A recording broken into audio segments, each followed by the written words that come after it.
Hello दोस्तों, नमस्कार। स्वागत है आप सभी का अभी स्टडी पॉइंट 92 में। दोस्तों, आज हम एसएससी जीडी जीएस का प्रैक्टिस नंबर 5 करेंगे। दोस्तों, आप लोग वीडियो को लाइक नहीं करते, आपसे रिक्वेस्ट है प्लीज़ वीडियो को लाइक कर दिया करें और सब्सक्राइब कर लें। चलिए दोस्तों, स्टार्ट करते हैं। क्वेश्चन नंबर पहला आपका क्वेश्चन है, भारतीय जनता पार्टी बीजेपी की स्थापना डैश द्वारा स्थापित भारतीय जनसंघ में निहित है। आपको बताना किसके द्वारा?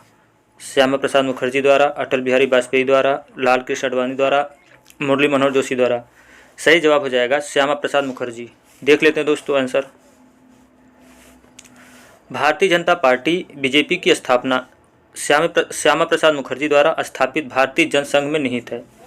अटल बिहारी वाजपेयी भारत के 3 बार प्रधानमंत्री रह चुके हैं। लाल कृष्ण आडवाणी भारतीय जनता पार्टी के वरिष्ठ नेता रह चुके हैं। चलते दोस्तों अगले क्वेश्चन चलते हैं। निम्नलिखित में से कौन विश्व विरासत स्थल नहीं है? आगरा का किला, भीमबेटका शैलाश्रम, आदमगढ़ शैलाश्रम, अजंता की गुफाएं। तो इसका सही जवाब हो जाएगा आदमगढ़ शैलाश्रम। देख लेते हैं दोस्तों। आदमगढ़ शैलाश्रम विश्व विरासत स्थल नहीं है। यह मध्य प्रदेश राज्य के होशंगाबाद नगर में स्थित है। आगरा का किला आगरा में स्थित है। भीमबेटका मध्य प्रदेश में है। अजंता की गुफाएं महाराष्ट्र में। ये सभी विश्व विरासत स्थल में शामिल हैं। अगले क्वेश्चन चलते हैं दोस्तों। क्वेश्चन दोस्तों, रजिया सुल्तान के पिता कौन थे? मोहम्मद बिन तुगलक, इल्तुतमिश, बलबन, कैकुबाद। इसका सही जवाब हो जाएगा इल्तुतमिश। देख लेते हैं दोस्तों। रजिया सुल्तान के पिता इल्तुतमिश थे।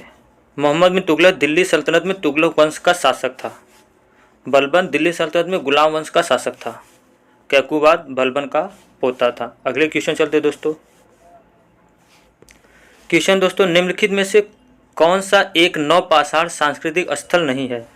मेहरगढ़, कोल्डिहवा, बुर्जहोम, कुंतासी। इसका सही जवाब हो जाएगा कुंतासी। देख लेते हैं दोस्तों। कुंतासी नौपाषाण सांस्कृतिक स्थल नहीं है। यह सिंधु घाटी सभ्यता से संबंधित बंदरगाह के रूप में जाना जाता है। मेहरगढ़ नौपाषाण काल से संबंधित है। यहाँ से पशुपालन के साक्ष्य प्राप्त हुए। कोल्डिहवा से धान की भूसी मिले। बुर्जहोम को प्लेस ऑफ विल्ज कहा जाता है। अगले क्वेश्चन चलते हैं दोस्तों। क्वेश्चन है, भारत में स्वदेशी आंदोलन के दौरान स्वराज ध्वज किसने डिजाइन किया था? रविन्द्रनाथ टैगोर, महात्मा गांधी, बाल गंगाधर तिलक, सुभाष चंद्र बोस। इसका सही जवाब हो जाएगा महात्मा गांधी। देख लेते हैं दोस्तों। भारत में स्वदेशी आंदोलन के दौरान स्वराज ध्वज महात्मा गांधी ने डिजाइन किया था। महात्मा गांधी ने चरखे के साथ घूमते हुए चक्र का निशान बनाया था। अगले क्वेश्चन चलते हैं दोस्तों। क्वेश्चन है दोस्तों, स्वराज मेरा जन्मसिद्ध अधिकार है और मैं इसे लेकर ही रहूंगा। यह नारा निम्नलिखित में से किसने दिया था?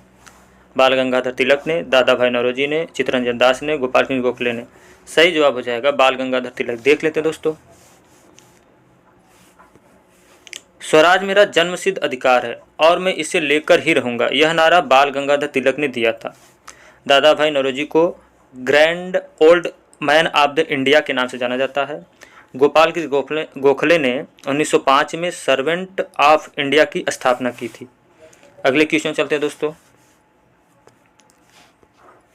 कैलाश पर्वत को हिलाते हुए रावण नामक लोकप्रिय चित्रण निम्न में से किस गुफा में चित्रित किया गया है? कन्हेरी, एलोरा, अजंता, हाथी गुम्फा। इसका सही जवाब हो जाएगा एलोरा। देख लेते हैं दोस्तों। कैलाश पर्वत को हिलाते हुए रावण नामक लोकप्रिय चित्रण एलोरा की गुफा में मिलता है। अजंता गुफा में मरणासन राजकुमारी का चित्रण किया गया है। कन्हेरी गुफा में बौद्ध कला का चित्रण मिलता है। अगले क्वेश्चन चलते हैं दोस्तों। पाठ चरक संहिता ग्रंथ के अनुसार मानव शरीर में कितनी हड्डियां होती हैं? 208, 370, 360, 206। जिसका सही जवाब हो जाएगा 360। देख लेते हैं दोस्तों। पाठ चरक संहिता ग्रंथ के अनुसार मानव शरीर में 360 हड्डियां होती हैं। मानव शरीर में 206 हड्डियां होती हैं। अगले क्वेश्चन चलते हैं दोस्तों। The long walk to freedom निम्न में से किसकी आत्मकथा है? Martin Luther, Nelson Mandela, Abraham Lincoln, John A Kennedy. जिसका सही जवाब हो जाएगा नेल्सन मंडेला। देख लेते हैं दोस्तों। The long walk to freedom Nelson Mandela की आत्मकथा है। मार्टिन लूथर प्रसिद्ध धर्म सुधारक थे। अब्राहम लिंकन अमेरिका के 16वें राष्ट्रपति थे। अगले क्वेश्चन चलते हैं दोस्तों। अडॉप्ट ए हेरिटेज, अपनी धरोहर अपनी पहचान, निम्न में से मतलब ये आपको बताना यह किसकी एक पहल है। संस्कृति मंत्रालय की, पर्यटन मंत्रालय की, भारतीय पुरातत्व संरक्षण की, भारतीय ऐतिहासिक अनुसंधान परिषद। तो इसका सही जवाब हो जाएगा पर्यटन। देख लेते हैं दोस्तों। अडॉप्ट ए हेरिटेज, अपनी धरोहर अपनी पहचान, पर्यटन मंत्रालय की एक पहल है।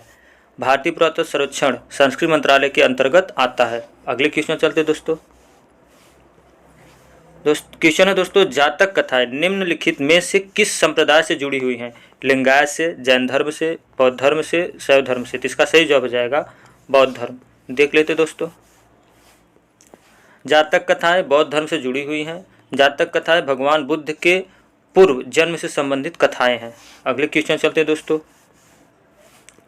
क्वेश्चन दोस्तों, शुद्धि आंदोलन के संस्थापक थे स्वामी दयानंद सरस्वती, ईश्वर चंद्र विद्यासागर, स्वामी विवेकानंद, राजा राममोहन राय। इसका सही जवाब हो जाएगा स्वामी दयानंद सरस्वती। देख लेते हैं दोस्तों। शुद्धि आंदोलन के संस्थापक स्वामी दयानंद सरस्वती थे। राजा राममोहन राय को भारतीय राष्ट्रवाद का पिता कहा जाता है। और स्वामी विवेकानंद ने रामकृष्ण मिशन की स्थापना की थी। अगले क्वेश्चन चलते हैं दोस्तों। गोल गुंबद कहाँ पर स्थित है। बीजापुर, दौलताबाद, हैदराबाद, बीदर। इसका सही जवाब हो जाएगा बीजापुर। देख लेते हैं दोस्तों। गोल गुंबद बीजापुर में स्थित है। चार मीनार हैदराबाद में स्थित है। दौलताबाद का प्राचीन नाम देवगिरी है। बीदर कर्नाटक राज्य का एक प्रसिद्ध जिला है। अगले क्वेश्चन चलते दोस्तों। क्वेश्चन दोस्तों, पंडित भीमसेन जोशी शास्त्रीय संगीत की किस परंपरा से जुड़े हुए हैं। कर्नाटकी, हिंदुस्तानी, ठुमरी, कव्वाली। इसका सही जवाब हो जाएगा हिंदुस्तानी। देख लेते हैं दोस्तों। पंडित भीमसेन जोशी हिंदुस्तानी शास्त्रीय संगीत की परंपरा से जुड़े हुए थे। अगले क्वेश्चन चलते हैं दोस्तों। करो या मरो भारत में किस प्रसिद्ध आंदोलन का नारा था। रोलैक्ट आंदोलन, असहयोग आंदोलन, भारत छोड़ो आंदोलन, सबने आज्ञा आंदोलन। इसका सही जवाब हो जाएगा भारत छोड़ो आंदोलन। देख लेते हैं दोस्तों। करो या मरो का प्रसिद्ध नारा महात्मा गांधी ने भारत छोड़ो आंदोलन के समय दिया था। असहयोग आंदोलन को महात्मा गांधी ने 1 अगस्त 1920 को चलाया था। रोलैट एक्ट आंदोलन 1919 में चलाया गया था। सविनय अवज्ञा आंदोलन फरवरी 1930 में गांधी जी ने चलाया था। अगले क्वेश्चन चलते दोस्तों।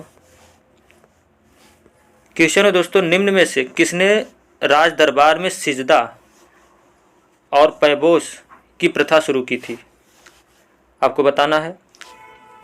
गयासुद्दीन बलबन ने किया था, अलाउद्दीन खिलजी ने किया था, मोहम्मद बिन तुगलक ने, फिरोज शाह तुगलक ने। इसका सही जवाब हो जाएगा गयासुद्दीन बलबन। देख लेते दोस्तों।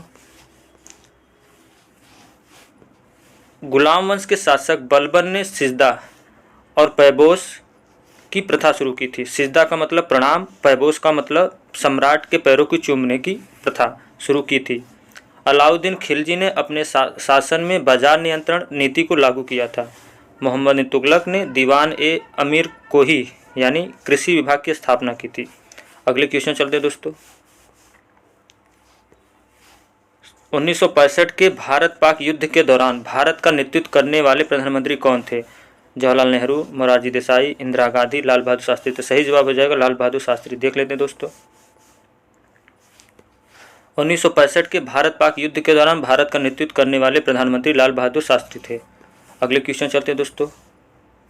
क्वेश्चन है दोस्तों, 1526 में बाबर ने इब्राहिम लोदी को कहाँ हराया था। चौसा में, हल्दी घाटी में, पानीपत में, कलिंजर में। इसका सही जवाब हो जाएगा पानीपत। देख लेते हैं दोस्तों। 1526 में बाबर ने इब्राहिम लोदी को पानीपत के युद्ध में हराया था। चौसा का युद्ध 26 जून 1539 में हुमायूं और शेर शाह के बीच लड़ा गया था। हल्दी घाटी का युद्ध 18 जून 1576 को अकबर और महाराणा प्रताप के बीच लड़ा हुआ था। अगले क्वेश्चन चलते हैं दोस्तों। निम्न में कौन सा विरासत स्थल वास्तुकला की बेहतरीन द्रविड़ शैली को दर्शाता है। बोध गया, कोणार्क, हम्पी, अक्षरधाम। तो सही जवाब हो जाएगा हम्पी। देख लेते दोस्तों। कर्नाटक में स्थित हम्पी वास्तुकला की बेहतरीन द्रविड़ शैली को दर्शाता है। मध्यकाल में हम्पी विजयनगर की राजधानी थी। कोणार्क का सूर्य मंदिर उड़ीसा राज्य में स्थित है। बोधगया में भगवान बुद्ध को ज्ञान का प्राप्त हुआ था। अगले क्वेश्चन चलते दोस्तों। क्वेश्चन है, अशोक द्वारा नियुक्त धार्मिक अधिकारी किस नाम से जाने जाते थे? धम्मा महामत्ता, धम्माधिराज, धम्माध्यक्ष, धम्माधिकारी। तो इसका सही जवाब हो जाएगा धम्मा महामत्ता। देख लेते दोस्तों। अशोक द्वारा नियुक्त धार्मिक अधिकारी को धम्मा महामात्र नाम से जाना जाता था। अशोक के 5वें अभिलेख में धम्मा महामत्ता की नियुक्ति का उल्लेख किया गया है। अगले क्वेश्चन चलते दोस्तों।